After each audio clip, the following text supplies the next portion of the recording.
há uma palavra especial de Deus para você nessa noite. E a palavra é essa aqui, ó, como viver na dependência de Deus. Vamos falar como viver na dependência de Deus. Como viver na dependência de Deus?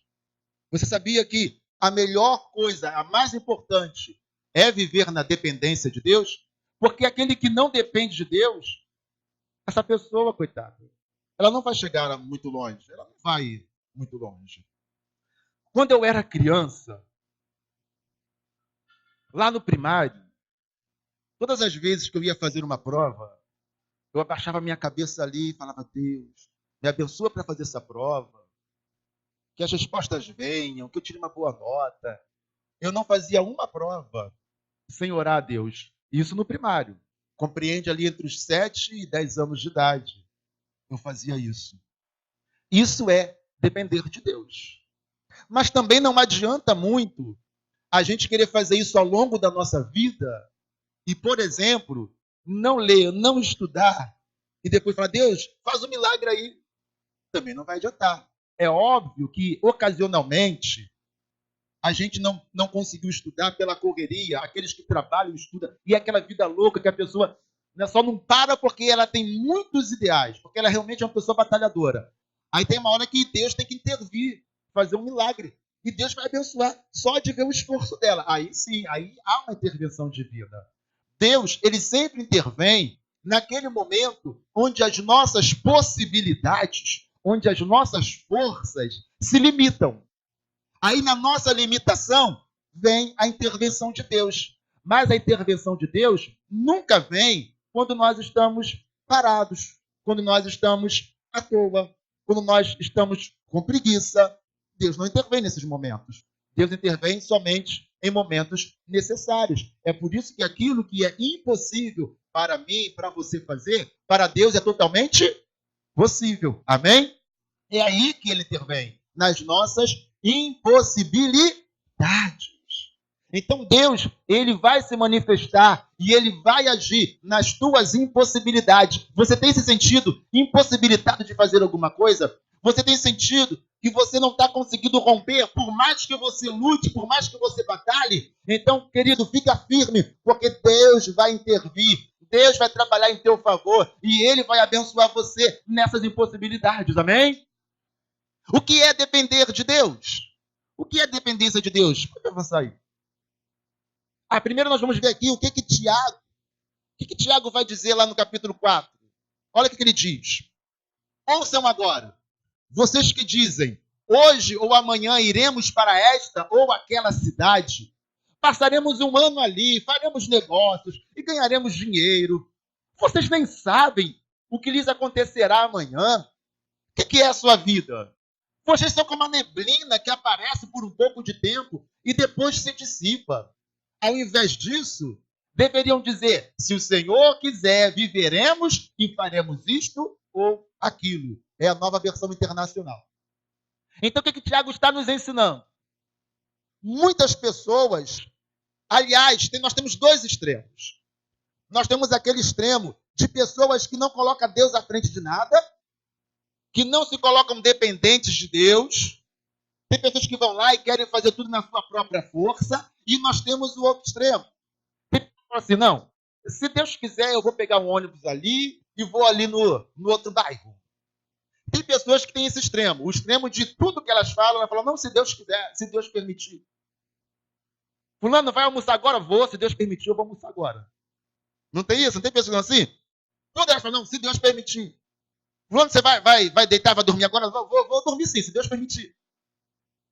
Então, às vezes, o se Deus quiser, se Deus permitir, às vezes vira só uma fala, um jargão em nossa boca. O que a Bíblia nos ensina não é que a gente tenha, não é que a gente precise ficar falando, se Deus quiser eu vou, se Deus quiser eu chegarei, se Deus quiser eu vou fazer. Não.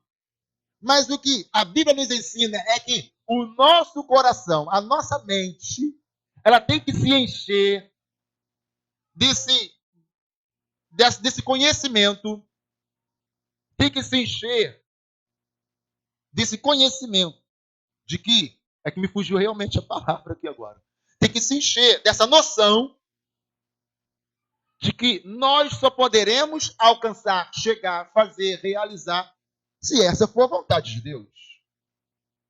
Aqueles que têm um hábito de falar, não, se Deus quiser, ok, não há nenhum problema, não é pecado, não. Pode continuar falando isso. Amém, que bom que você fala isso. Mas o que a Bíblia nos ensina realmente é que não pode ser apenas uma palavra. Tem que ser um sentido para nós. Isso tem que estar interiorizado em nós. De que tudo aquilo que fizermos, tudo aquilo que nós somos e seremos, tudo aquilo que nós conquistarmos, só poderá ser pela vontade e permissão de Deus. Entendeu? Diga amém. Então, eu não posso projetar muita coisa. Eu não posso fazer muitos projetos. Porque como é que eu vou fazer projetos se eu nem sei se é a vontade de Deus? De que me adianta, então, programar, projetar, ter sonhos, se é a vontade de Deus e não a minha? Opa, peraí, não é assim. A Bíblia não está proibindo você de projetar, de ter sonhos, de ter planos. A Bíblia não está proibindo você, não está dizendo, olha, não adianta fazer, não faça. Não, o que a Bíblia está dizendo é, a vontade de Deus sempre prevalecerá sobre as nossas vontades. O homem, o ser humano, precisa ter projetos, planos, sonhos. Nós precisamos. Temos que ter. Agora, tudo isso deve ser alinhado à vontade de Deus. Mas como eu posso saber qual é a vontade de Deus? Você não precisa necessariamente saber qual é a vontade de Deus. Mas é importante que você saiba o que não é a vontade de Deus. Mas não dá no mesmo? Não. Por exemplo, eu estou querendo dar em cima daquela mulher, mas ela é casada. Mas aí depois não, faço ela se separar do marido para ficar com ela. É da vontade de Deus? É da vontade de Deus? Não. Eu sei que não é da vontade de Deus. Não, eu quero ficar com aquele cara, com aquele homem ali, fazer ele separar da mulher e ficar com... É da vontade de Deus? Não. Tem assaltantes, tem bandidos, que eles falam assim, não, agora nós vamos lá, vamos sair, vamos fazer um ganho aí, vamos fazer um assalto aí, vamos meter alguma coisa aí, mas se Deus quiser vai dar tudo certo. Fé em Deus que vai dar certo. Muitos deles falam isso. E alguns até oram. Outros até fazem o sinal lá da cruz, não é? E vão. Essa é a vontade de Deus, sim ou não? Não. Então é importante que a gente saiba qual não é a vontade de Deus. Porque há muita coisa que a gente já sabe, porque já é revelado por Deus que não é a sua vontade. Agora, como eu saberei? Como? De que maneira eu vou saber? Se eu quero montar uma empresa para mim. Eu quero ser um empreendedor. Eu quero ser um empresário. E eu sempre quis trabalhar, sei lá, eu sempre quis trabalhar com instrumentos musicais, exemplo. Como que eu vou saber se é ou não a vontade de Deus? Fica difícil saber, né? O bom é que a gente ore e a gente vá à luta. Amém ou não amém? Porque provavelmente seja a vontade de Deus. Porque não precisa que Deus seja preciso em dizer o que Ele quer para você. Tem coisas que Deus não quer para você. E tem coisas que Deus vai ser indiferente. Deus nem quer e nem não quer. Mas quando você alinha os teus projetos e coloca nas mãos de Deus os teus projetos, consagrando a Ele os teus projetos, aí você traz a vontade de Deus para a tua vontade. Porque o que você quer não está nos planos de Deus. Não está. Mas aí você traz Deus para essa tua vontade. Porque Deus não é contra. Deus não se opõe. Está entendendo? Não é algo que Deus seja contrário. Mas agora você está na dependência dele. Deus, é o meu sonho. Eu desejo tanto isso. Deus não se opõe. A partir do momento que você começa a trazer Deus para essa parceria, colocando nas mãos dele, orando, pedindo que Deus abençoe, colocando um propósito bom em cima do que você quer.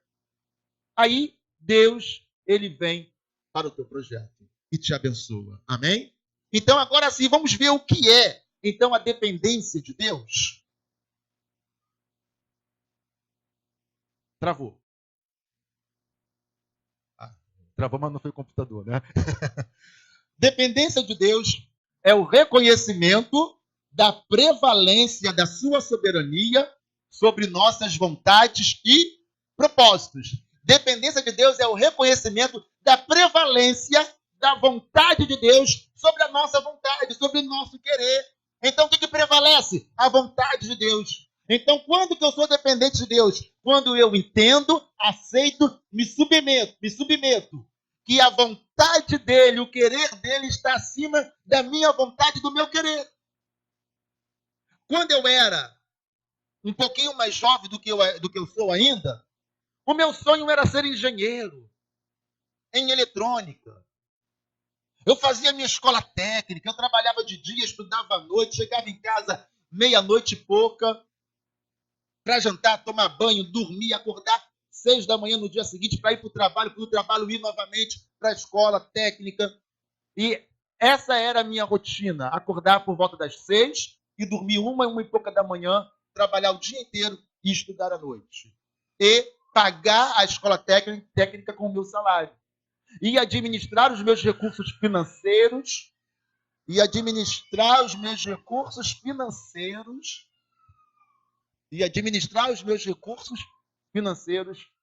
para que o mês inteiro, né, pudesse pagar a mensalidade, me alimentar durante o dia, fazer os meus lanches. Assim era. E aí eu tinha tudo projetado, pesquisado, eu tinha ali tudo já organizado, o que eu queria fazer, esse é o passo, esse é o outro passo, daqui eu faço. Eu tinha tudo isso planejado. E esse era o meu sonho. Meu sonho não era estar em cima de um altar pregando. Não, não era. Até o momento que Deus começa a me chamar. Deus começa cada vez a falar mais alto. E eu fingindo não ouvir, porque eu não queria. Para mim foi uma ruptura muito grande. Para mim, sair dos meus sonhos e projetos e adequar-me ao sonho e projeto de Deus era uma violência. Era muito difícil. Eu era adolescente ainda. Eu tinha 17 anos. 17, o ano que eu completaria 18 anos de idade. Estaria completando aquele ano 18 anos. Trabalhando no coração financeiro do Rio, na Avenida Rio Branco, cheio de gente bonita, bem vestida. Eu olhava aquilo tudo. Eu adorava aquilo. Eu amava aquilo. Para mim era uma alegria acordar segunda-feira pela manhã e ir trabalhar.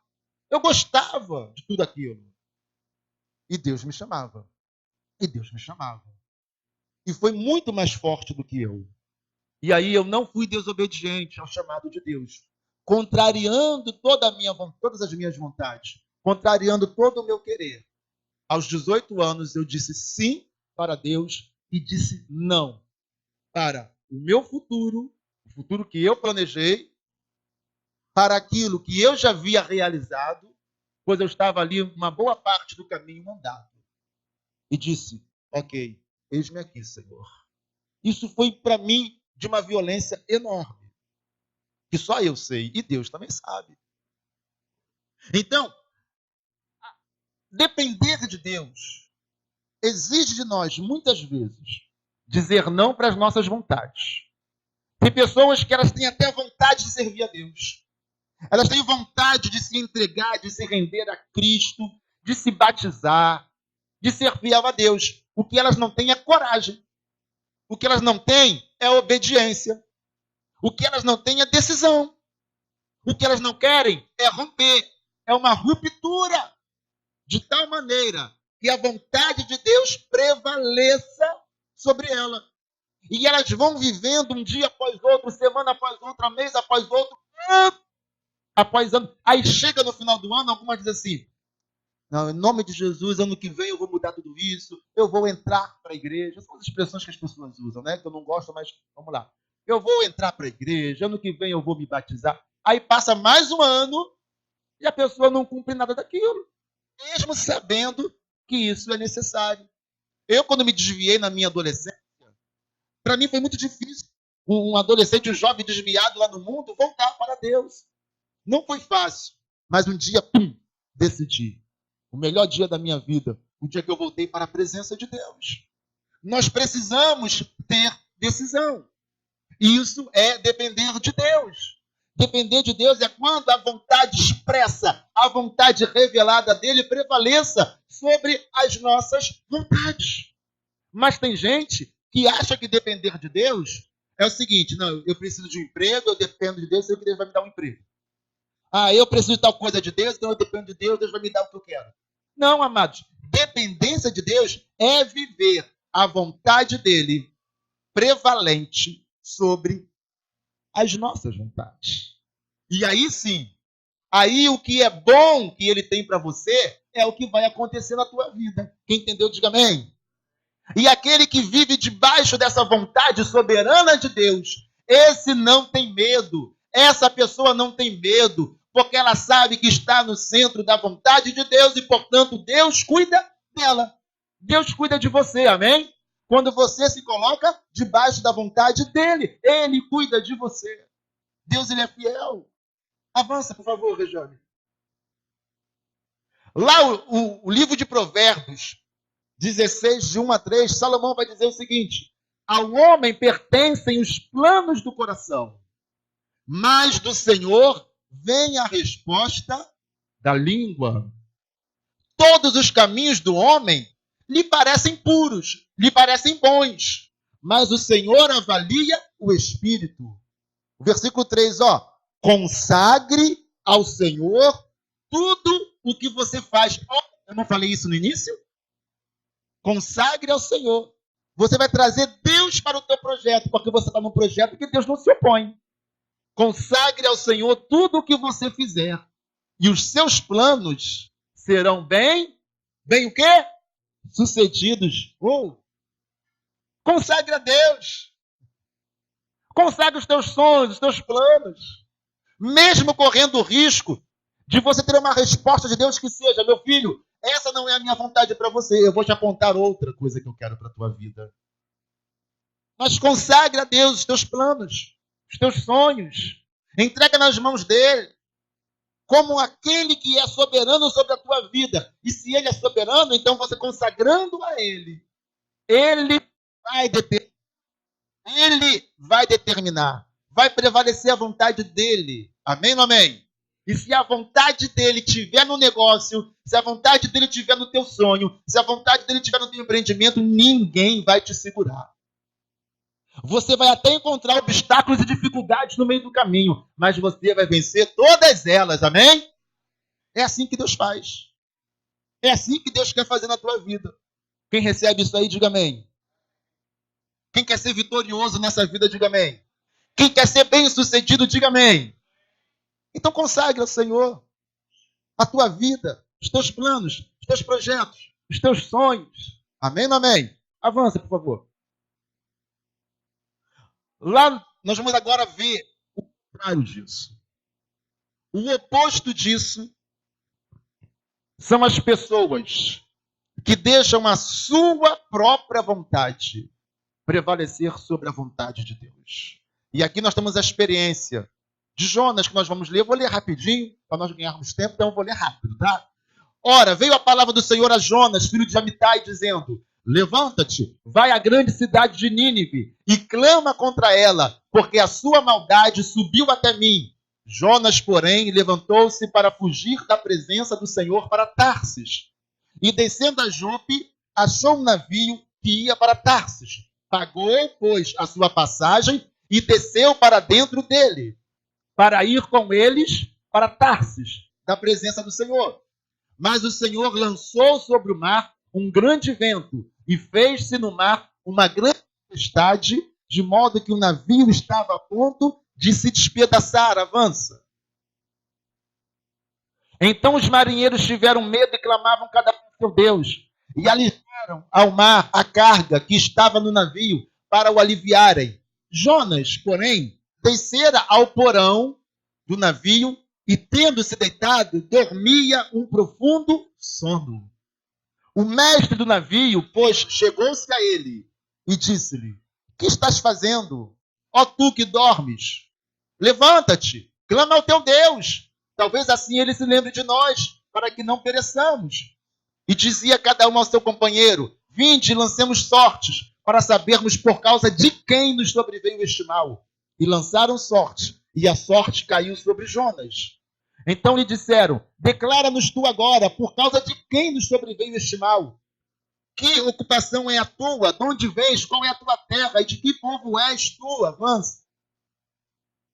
Respondeu-lhes ele: eu sou hebreu e temo ao Senhor, o Deus do céu, que fez o mar e a terra seca. Então estes homens se encheram de grande temor e lhe disseram: que é isso que fizeste? Pois sabiam os homens que fugia da presença do Senhor, porque ele lhe tinha declarado. Ainda lhe perguntaram: o que te faremos nós para que o mar se nos acalme? Pois o mar se ia tornando cada vez mais tempestuoso. Respondeu-lhes ele: levantai-me e lançai-me ao mar, e o mar se vos aquietará, porque eu sei que por minha causa vos sobreveio esta grande tempestade. Vamos lá, vou tentar explicar rapidamente. Deus fala para Jonas: olha, vai até a cidade de Nínive, na Assíria, e clama, profetiza, levanta a voz profética para que aquele povo se arrependa, porque aquele povo tem andado e feito o que é mal aos meus olhos.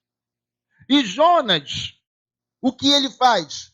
Ele fala assim: Senhor, estou indo fazer a tua vontade, e parte para Nínive? Não. Ele, em vez de ir para Nínive, ele vai para o outro lado. Ele vai para Tarsis. Por que ele faz isso? Porque Deus queria que ele clamasse contra o pecado dos assírios, que eram os maiores inimigos de Israel. Os assírios eram os maiores inimigos, tanto que cento e poucos anos após esse episódio, os assírios, eles destroem Israel. Israel tinha dois reinos, o reino do sul e o reino do norte. O reino do norte tinha como capital Samaria, chamado Israel, e o reino do sul tinha como capital Jerusalém, chamado Judá. O reino do norte foi despedaçado. A Assíria, 140 anos depois disso aí, a Assíria invadiu Samaria, levou o povo cativo, e o reino do norte nunca mais existiu. Aí Israel só vai existir depois do cativeiro da Babilônia, depois que Judá vai para lá e volta, aí é uma outra história longa que eu não vou trazer aqui agora. Então, 140 anos antes, Deus estava falando para Jonas: olha, vai lá e clama contra a cidade dos seus maiores inimigos. E Jonas falou: não, porque se eu for lá e clamar, eles vão se arrepender e vão se converter. O Senhor vai perdoar eles, e eu não quero que os meus inimigos, eu não quero que os nossos inimigos, eu não quero que os nossos opressores sejam perdoados pelo Senhor. Então ele decide ir para outro lugar, porque ele não quis fazer a vontade de Deus, ele quis fazer a vontade dele mesmo. Tem pessoas que são assim. Tem pessoas que Deus quer uma coisa e a pessoa insiste em fazer outra. E tem as suas justificativas, seus motivos para fazer o que Deus não quer. Tem as suas desculpas: não, Deus, o Senhor sabe, eu até quero, mas o Senhor sabe, né, por causa disso, daquilo, do outro, eu tenho isso, essa desculpa. E as pessoas vão usando desculpas, até desculpas interessantes, como a de Jonas. Ele não queria que o maior inimigo fosse abençoado por Deus. Ele queria que o maior inimigo de Israel fosse derrotado, fosse destruído, se lascasse, feio, né? Se desse mal. Era isso que ele queria. Então ele vai para o outro lado. Amados, não importa quais sejam as tuas justificativas, nunca vá contra a vontade de Deus. Nunca vá contra a vontade de Deus. Deixe a vontade dele prevalecer sobre a tua vontade. Quem entendeu, diga amém. E o que nós vamos identificar nesse texto? Você viu quantas vezes a palavra desceu estava nesse texto? A Bíblia vai dizer que ele desce para o porto. Depois ele desce para o navio. Dentro do navio ele desce para o porão. Do porão ele desce para as profundezas do mar. Aquele que não faz a vontade de Deus só tem um destino: descer, não é subir. A vida daquele que não depende de Deus é sempre caminho para o fundo, sempre para baixo, nunca é para cima. Jonas deixou que a sua vontade prevalecesse sobre a vontade de Deus, por isso só desceu. Mas a nossa vontade nunca prevalecerá sobre a vontade de Deus. Você conhece a história. E aí aqueles homens lá naquele navio, envolto numa tempestade, eles lançam Jonas ao mar, porque Jonas falou, me lança no mar, porque vocês não têm nada a ver com isso. O problema dessa tempestade é por minha causa. Eu sou o problema aqui. Quem não está na vontade de Deus é um problema para os outros também. Cuidado quando você fizer aliança com quem está fora da vontade de Deus. Quem não está na vontade de Deus é problema para os outros. Jonas tornou-se um problema naquele navio. Jonas tornou-se um peso para aqueles homens. Então Jonas foi lançado ao mar. E aí ele é engolido por um grande peixe. E o peixe vai vomitá-lo lá em Nínive. E ele vai ter que clamar de qualquer jeito. E ele vai contrariado, muito contrariado. Ele clama, os ninivitas, com pano de saco, nas cinzas, se humilhando.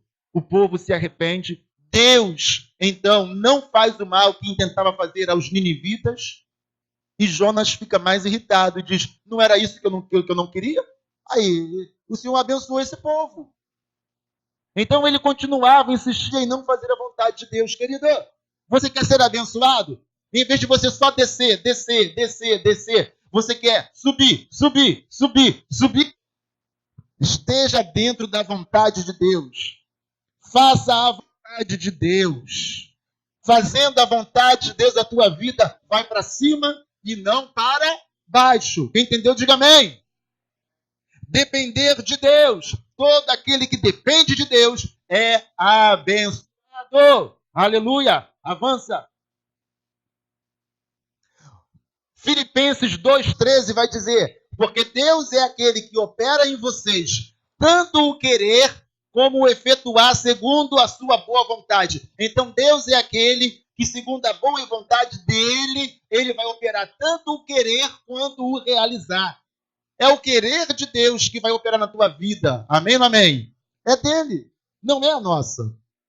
Romanos 12:2 vai dizer, e não sede conformados com este mundo, mas sede transformados pela renovação do vosso entendimento. Entendimento de acordo com a vontade de Deus. Entendimento não deve ser de acordo com o mundo. Entendimento deve ser de acordo com a vontade de Deus. Não vos amoldeis a este mundo. Não sede conformados com a mentalidade desse mundo que está aí fora. Não sejam iguais às pessoas que estão lá fora. Não vos amoldeis ao comportamento daqueles que estão lá fora, mas sede transformados pela renovação do vosso entendimento, para que experimenteis qual seja a má, desagradável